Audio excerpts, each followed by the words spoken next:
ایک دفعہ حسنین کریمین رضی اللہ تعالیٰ عنہم تختی لکھ کر نبی اکرم صلی اللہ علیہ وآلہ وسلم کی خدمت میں لائے اور عرض کرنے لگے، نانا جان، دونوں میں سے کس کا خط اچھا ہے؟ نبی اکرم صلی اللہ علیہ وآلہ وسلم ان میں سے کسی ایک کی بھی دل شکنی نہیں کرنا چاہتے تھے کہ اسے رنج نہ پہنچے، خود فیصلہ نہ فرمایا اور ان کو حضرت علی رضی اللہ تعالیٰ عنہ کے پاس بھیج دیا کہ وہ فیصلہ کریں۔ حضرت علی رضی اللہ تعالیٰ عنہ نے بھی خود فیصلہ نہ کیا اور ان کو حضرت سیدہ فاطمہ الزہرا رضی اللہ تعالیٰ عنہ کے پاس بھیج دیا۔ انہوں نے فرمایا، مجھے خط کی زیادہ پہچان نہیں، اس لیے میں یہ 7 موتی زمین پر ڈالتی ہوں، تم میں سے جو زیادہ موتی چن لے گا اس کی تختی اچھی ہوگی۔ آپ رضی اللہ تعالیٰ عنہ نے موتی ہوا میں اچھال دیے اور جب زمین پر گرے تو جنت کے شہزادوں نے ان کو چننا شروع کیا۔ دونوں نے 3 موتی چن لیے۔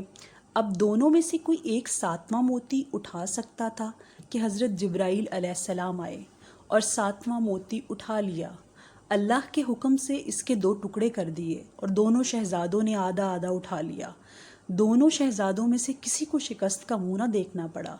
نبی اکرم صلی اللہ علیہ وآلہ وسلم کو خبر ہوئی تو آپ دیدہ ہو گئے اور فرمایا، آج اللہ تعالیٰ کو ان کی اتنی رنجیدگی بھی منظور نہیں اور ایک وقت آئے گا کہ ان کو آزمائش میں مبتلا کیا جائے گا۔ اسلامک ویڈیوز کی سپورٹ کے لیے چینل کو سبسکرائب کر دیں۔ شکریہ۔